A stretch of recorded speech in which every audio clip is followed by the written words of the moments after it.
He was called the Emperor, a powerhouse striker with a cannon for a left foot and the charisma of a Brazilian king. Adriano Leite Ribeiro wasn't just destined for greatness, he was greatness. Until one day, he disappeared from the top. This is the rise and the heartbreaking fall of Adriano.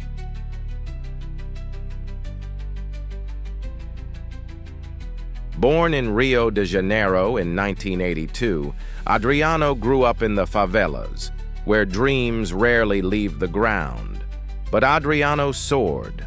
At 6 feet 2 inches, with lightning speed and brutal strength, he was the perfect striker.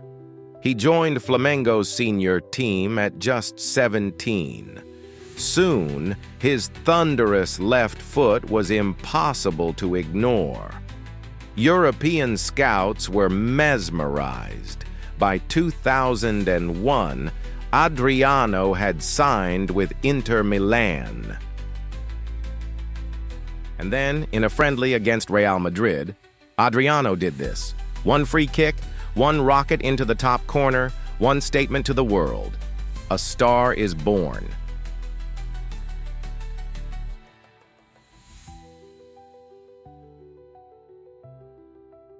After a brief spell with Fiorentina and Parma, where he scored 23 goals in 37 games, Inter Milan brought him back.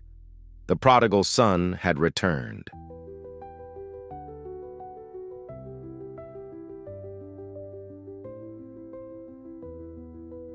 Between 2004 and 2005, Adriano Leite Ribeiro was unstoppable, a force of nature, a nightmare for defenders. Between 2004 and 2005, Adriano Leite Ribeiro was unstoppable, a force of nature, a nightmare for defenders. 7 goals in 6 games. In the final against Argentina, Brazil trailed 2-1 until Adriano pulled off the impossible. In the 93rd minute, with seconds left, he smashed in the equalizer.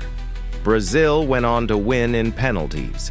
Adriano was named top scorer and best player of the tournament. At just 22 years old, he had the world at his feet.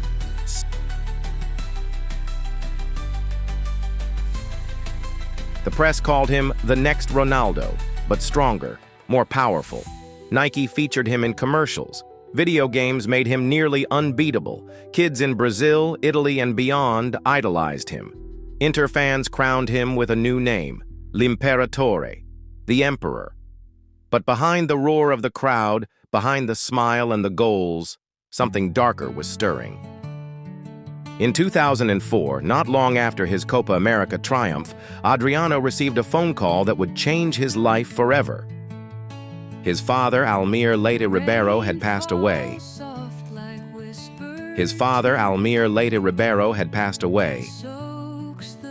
Teammates said he would cry constantly in the locker room. He stopped smiling. His once electric training sessions faded. He turned to alcohol. Parties became escapes. Sleep became rare. The weight of the spotlight became unbearable. Inter tried to help. They cared. They brought in psychiatrists, tried giving him time off, but none of it could replace what he had lost. His form declined. He missed matches. Whispers turned into headlines, headlines into criticism. By 2008, just 26 years old, Inter Milan let him go. The Emperor had fallen. He returned to Brazil, joining Flamengo, the club of his youth. For a moment, there was hope again, a spark. He scored goals, helped them win the league. Fans dared to believe maybe he was back. But the fire that once made Adriano unstoppable, it never truly returned. Clubs still believed in him. Roma, Corinthians. Even Brazilian national team selectors watched with cautious hope. But Adriano couldn't escape his own shadow. He missed training. Sometimes he wouldn't show up at all. His body began to betray him. Injuries piled up. His fitness declined. He gained weight. On the field, he looked like a shell of his former self. He missed training. Sometimes he wouldn't show up at all. His body began to betray him. Injuries piled up. His fitness declined. He gained weight. On the field, he looked like a shell of his former self. He reportedly lived alone in a massive mansion. Furniture scarce, the walls bare, just him and memories, trophies, jerseys, photos of what used to be. There were stories, some true, some exaggerated, of disappearing for days, of reckless nights, of friends and agents unable to reach him.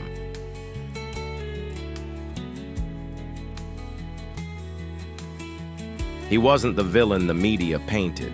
He was grieving, lost, and trying in his own way to hold on to something that had slipped away. The world had moved on, but Adriano hadn't. Today, Adriano is sometimes seen walking the streets of Rio de Janeiro, quiet, sometimes smiling, sometimes silent, no entourage, no press. He never truly returned to football, not the way the world expected. And maybe that's okay. To some, he's a cautionary tale, a story of wasted talent, of what could have been. But to others, he's a legend, a flame that burned bright even if it didn't last long. Because when Adriano played, he didn't just score, he inspired. He played with his soul, with power, with pain, with joy, with rage. He gave us moments we'll never forget. That goal against Argentina, that roar in the San Siro, that thunderous left foot that made the ground shake. In the end, the emperor didn't fall. He simply left the throne. The skies turn gray, the world stands still. A heavy weight, no joy to fill. Shadows linger in the broken air. Echoes of